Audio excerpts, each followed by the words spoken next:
But don't give me no pass, man. I don't deserve passes. I'm a f***ed up. Okay, you should do something to me. You understand what I'm saying? Because send mixed messages. And it lied, man. I want to apologize to those that I let down for letting some suckers play me. No, I just didn't know that these dudes was that jealous. That jealousy would allow them or make them do the things that they did. But rest in peace, Lodi Mac. You know the story. I know the story. It was street shit. There are hip-hop beefs, and then there are real hip-hop beefs, and the feud between 50 Cent and Jimmy Henchman, a notorious gangster, was one of those serious ones. This wasn't just about diss tracks or name-calling. It escalated to the point where it led to the tragic death of one of 50 Cent's closest friends, and even put 50 himself in the line of fire more than once. But rest in peace, Lodi Mac. You know the story. I know the story. It was street shit. So what exactly happened between 50 Cent and Jimmy Henchman? Let's break it down. Jimmy Henchman, born James Rosemond, was a well-known figure in New York's criminal underworld. He had some serious connections, including a close relationship with Kenneth Supreme McGriff, a legendary street figure who actually had ties to 50 Cent back when he was growing up. Despite these connections, 50 and Henchman didn't have any beef initially. In fact, there wasn't much between them at all, until 50 Cent's meteoric rise to fame after the release of his 2003 album Get Rich or Die Tryin'. After 50's success, Dr. Dre, who had signed him to Aftermath, decided to bring another artist into the fold, a West Coast rapper named The Game. Dre asked 50 if The Game could join G-Unit, since 50 already had New York on lock with himself and Lloyd Banks and Young Buck repping the South. Adding The Game would give G-Unit a solid presence on the West Coast. 50 agreed, and The Game officially became part of G-Unit. But there was a twist. The Game's manager at the time was none other than Jimmy Henchman. From the jump, Jimmy Henchman was reportedly jealous of 50 Cent's rise to stardom, and after The Game joined G-Unit, things started to go sideways. Henchman, who had long felt overlooked in the industry, started whispering in The Game's ear, fueling tensions. According to reports, Henchman told The Game that beefing with 50 Cent would be a strategic move to elevate his own career. Henchman himself even admitted in an interview that his plan was for The Game to surpass 50 Cent in popularity, and that kicking off beef with 50 was part of that. On top of that, 50 Cent's close relationship with Chris Lighty, a respected music executive, only made things worse. Jimmy Henchman had a long-standing beef with Lighty, and according to Tony Yayo from G-Unit, Henchman's jealousy towards Lighty bled into his dislike for 50 Cent. As 50 Cent's fame continued to grow, so did Henchman's resentment. The tension between 50 Cent and The Game eventually boiled over in early 2005. The Game, with Henchman in his ear, began distancing himself from G-Unit, and by February, the two were officially at odds. The Game took things public when he launched an anti-G-Unit campaign at Summer Jam 2005, calling out 50 Cent and declaring war on his former crew. Y'all heard me do it, so make some noise, man. Don't hate me, I ain't the bad guy, man. And it's still fuck 50. Now play my man. Listen, you can see this suck, my gangsta suck, my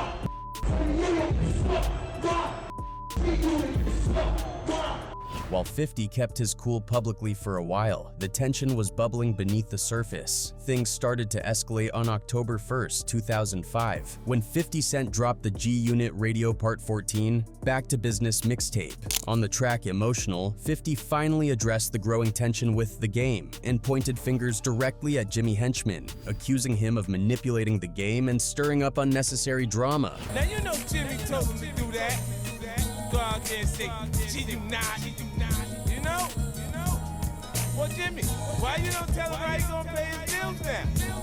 This wasn't just a casual diss. 50 was calling Henchman out for trying to ruin his career from behind the scenes. After that, the beef went into overdrive. Jimmy Henchman continued to push The Game to go after 50 Cent, and The Game did just that. Over the next year, he released mixtape after mixtape, throwing shots at 50 in a relentless series of diss tracks throughout 2005 and 2006. It was clear The Game, with Henchman's guidance, was trying to bring down 50's reign. In response, 50 Cent decided enough was enough and fired back in 2006 with the track I'm Not Rich, I'm Still a Lion. This wasn't just about the game. 50 directly targeted Jimmy Henchman, making it clear that he knew who was behind the scenes pulling the strings. Trying to be funny, D-Mac cut all my money, and Jimmy robbing me, they listening probably. The battle escalated when on July 5th, 2006, G-Unit released the mixtape G-Unit Radio 21, Hate It or Love It. This mixtape was practically dedicated to dissing the game, and as you can see, the cover art has the game's head photoshopped onto a male body, spreading rumors that the game used to be a before he got into rapping. Smack the black off you, I spit in your face. This move reignited the beef, leading to a fresh wave of diss tracks from both 50 Cent and the game. The back and forth was intense, and neither side seemed willing to back down. In 2007, the beef took a dangerous turn. In March of that year, Jimmy Henchman's son was heading into the building where his father's office was located. Tony Yayo and his associate, Lodi Mack, happened to cross paths with the 14-year-old. They confronted him, and Tony Yayo slapped the kid while Lodi Mack flashed a gun, threatening his life. The boy went inside and told his father about the encounter. The whole incident was caught on camera, leading to Tony Yayo's arrest. Although the charges against Yayo were eventually dismissed, Lodi Mack took the fall, claiming he was the one who hit the boy. He was sentenced to 2 years in prison for the ass out. Tragically, just a couple of weeks after Lodi Mack was released from prison, he was shot dead in New York. This wasn't a random act of violence. Jimmy Henchman had put a hit out on him. According to Tony Yayo, the man who offed Lodi Mack was actually his cellmate in prison. Jimmy Henchman case, all this is documented. But the hitman was actually in jail with my friend. So he befriended him in jail. And then when he got home, that's the same hitman that was his friend in jail. It was the actual hitman. The MDR was meticulously planned by Henchman and his associates. They got information about Lodi Mack's release and movements. When they initially tried to identify him, they missed him, but they persisted. Eventually, they found out who Lodi Mack's lawyer was and called the lawyer, pretending to be a friend of a close associate, Biggie. They told the lawyer that Biggie had asked them to look after Lodi Mack now that he was out of prison. Lodi Mack, grateful for the supposed help and thinking a friend was looking out for him, agreed to meet up with them. Tragically, this led to his demise. This was just the beginning of the chaos Jimmy Henchman unleashed on Tony Yayo and 50 Cent. The first time Jimmy tried to off 50 Cent was pretty wild. He was driving down Manhattan's West Side Highway and decided to take his hand off the wheel to grab his gun. As he was passing by 50 Cent's building, he was ready to fire, but he had to stop when he noticed some cops tailing him. That failed attempt didn't deter him though. Jimmy got even more creative and sinister. He actually planned to blow up 50 Cent's bulletproof van. Knowing the cars were bulletproof, he figured an explosion might be the only way to get to 50. Jimmy's vendetta didn't stop there. He kept coming after Yayo and 50. There was a drive-by shooting at Tony Yayo's mom's house, done with a silenced pistol. Jimmy's final attempt on Yayo's life was when he saw Tony Yayo's Bentley parked and decided to spray it with bullets. But as luck would have it, Yayo was sitting inside his bulletproof van parked just behind the Bentley, so he escaped unharmed. You know, my issue was really more with Jimmy Henchman. And then, you know, as we leave and I left Apollo, I'm around the corner, my Bentley got shot up, but luckily I was in my bulletproof truck behind the Bentley. After all these close calls, 50 Cent decided it was time to strike back. He knew that some of Jimmy Henchman's goons were based in Atlanta. 50 found one of their addresses and started leaving threatening phone calls. He even had his own goons leave a dead rat on the guy's doorstep. He talked about this on the track Get the Message from the War Angel LP mixtape, where he called out Prem and Jimmy. A message by your door, you got a phone 44. Get the message, come out and get the message. In June 2010, things took a major turn when Jimmy Henchman was arrested on serious charges: coke trafficking, money laundering, and witness tampering. His trial date was set for May 2012, but it didn't stop there. Shortly after his trial, in June 2012, Henchman was slapped with additional charges related to the death of Lodi Mack. These included MDR for hire and conspiracy to commit MDR. Facing a mountain of charges, Jimmy started looking for plea bargains, trying to snitch on others to reduce his sentence. On May 22, 2012, 50 Cent dropped a mixtape called The Lost Tape. On the song Complicated, he took shots at Jimmy Henchman and his MDR trial, even calling him out for being a rat and snitching to lessen his sentence. pill popping, that strap, I pop that. Watch the henchman trial, see a rat on a rat. After that, 50 Cent dropped his album Animal Ambition on June 3, 2014. One track in particular, Hold On, references the incident where Tony Yayo smacked Jimmy Henchman's son. Jimmy wasn't about to let that slide and fired back, denying that he snitched and claiming that 50 Cent was actually going to testify against him.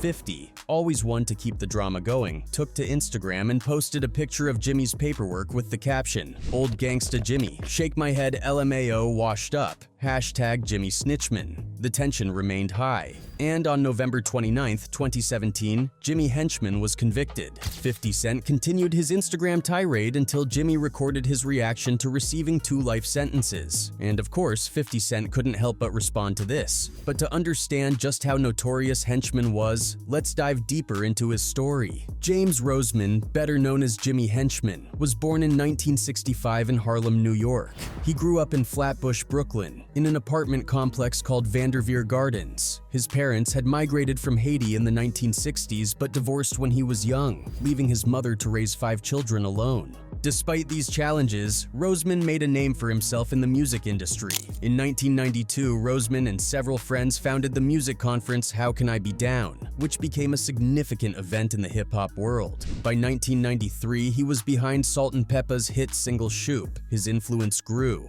and around 1996, Roseman founded Henchman, the company that would eventually evolve into the rap management powerhouse Czar Entertainment. As the CEO of Czar, Roseman managed some of the biggest names in the industry, including The Game, Sean Kingston, Brandy, Gucci Mane, Gorilla Black, Salt and Peppa, and Akon. His reputation was solidified. A 2012 New York Times article described him as a prince at the royal court whose ties to rap music's biggest stars were known far and wide. In 2006, Henchman and 50 Cent settled a lawsuit over a DVD released by Czar Entertainment about 50 Cent's namesake, Kelvin 50 Cent Martin. The DVD allegedly used interviews with Curtis Jackson, the rapper 50 Cent, inappropriately. The settlement led to the creation of a charity, with funds supporting Martin and his children. Roseman's influence wasn't limited to the music industry. In 2002, he played a pivotal role in negotiating the Lennox Lewis vs. Mike Tyson boxing match. This was a historic event marking the first time a boxer demanded and received a deal where the purse would be split 50-50 with Showtime Network's HBO after 1 million pay-per-view buys. In 2003, Roseman, alongside Chris Lighty, joined forces with Russell Simmons to campaign against New York's Rockefeller drug laws, advocating for reform. His commitment to social causes was evident again in 2010 when he co-executive produced BET's SOS Saving Ourselves Help for Haiti telethon.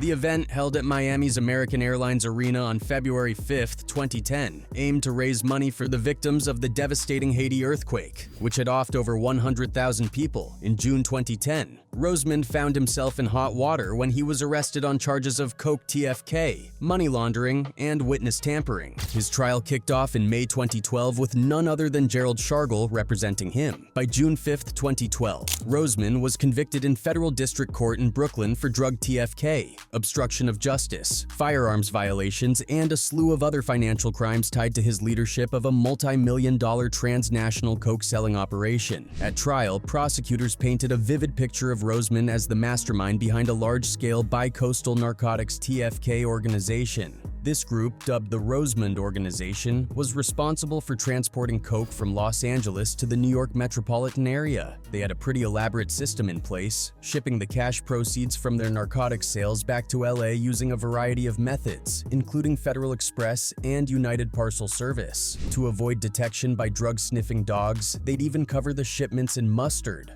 According to the indictment, Rosemond's drug TFK scheme raked in over $11 million a year since 2007. The hammer came down hard on Roseman on October 25, 2013, when he was sentenced to life imprisonment. As part of his sentence, he had to forfeit approximately $14 million in cash and property. United States Attorney for the Eastern District of New York, Loretta E. Lynch, had some harsh words, saying that Rosemond's image as a music mogul was nothing more than a facade for the real Jimmy Rosemond, a thug and a suet. Presiding Judge John Gleeson didn't mince words either, remarking that he would have given Roseman a life sentence even if it weren't legally required due to the astonishing breadth, duration, and intensity of his crimes. But Roseman wasn't ready to give up the fight. On March 10, 2016, he filed filed a habeas corpus appeal with the same federal court seeking a new trial. He also lodged a complaint with the U.S. Justice Department Office of Professional Responsibility against former U.S. Attorney Todd Kaminsky, citing dubious actions regarding testimony from the government's lead witness, Henry Black Butler. However, in 2019, the court denied the writ and dismissed his appeal. In June 2012, Rosemond faced even more serious charges related to the death of Lowell Lodi Mac Fletcher. He was charged with murder for hire and conspiracy to commit murder. The trial for these charges began on February 10, 2014, in a New York federal court. It was an intense trial, with more than 35 witnesses testifying. Despite the mountain of evidence, the jury deliberations resulted in a hung jury on the 4 counts for both Rosemond and his co-defendant Johnson. Rosemond was back in court again in December 2014. This time, on December 11th, the jury found him guilty on all charges related to the murder of Lodi Mac. On March 23, 2015, he was sentenced to life in prison plus 20 years by Judge Colleen McMahon.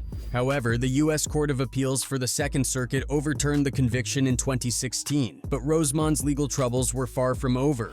The case went to trial for the 3rd time in 2017, and once again, Rosemond was convicted and sentenced to life plus 30 years. Rosemond's life and criminal cases have been the subject of various media portrayals. He was profiled by filmmaker Don Sikorsky in the documentary series Unjust Justice: The Jimmy Rosemond Tapes, released in 2016, and in the podcast Unjust Justice: The Jimmy Rosemond Story, released in 2020 and hosted by Michael K. Williams. These series examined his life, his criminal cases, and how the media portrayed him. Rosemond's name has also been dropped in hip-hop tracks, cementing his controversial legacy in the music industry. Tupac Shakur mentioned him by name as Henchman in his song Against All Odds on the album The Don Killuminati, The 7-Day Theory. In the song, Tupac raps, "Promise to pay back Jimmy Henchman in due time," reflecting his belief that Rosemond was involved in setting up the 1994 shooting and robbery at Quad Recording Studios in New York. In 2012, a man named Dexter Isaac, serving a life sentence for unrelated crimes, claimed he was the one who attacked Tupac that night and that the robbery was indeed orchestrated by Rosemond. American rapper Rick Ross also acknowledged Rosemond as a mentor in his song Ghostwriter from the album Black Market, where he raps, "Remember receiving words of wisdom from Jimmy Henchman. I lit a blunt in his honor when he received his sentence." This lyric highlights the impact Rosemond had on some figures in the hip-hop community despite his notorious criminal activities.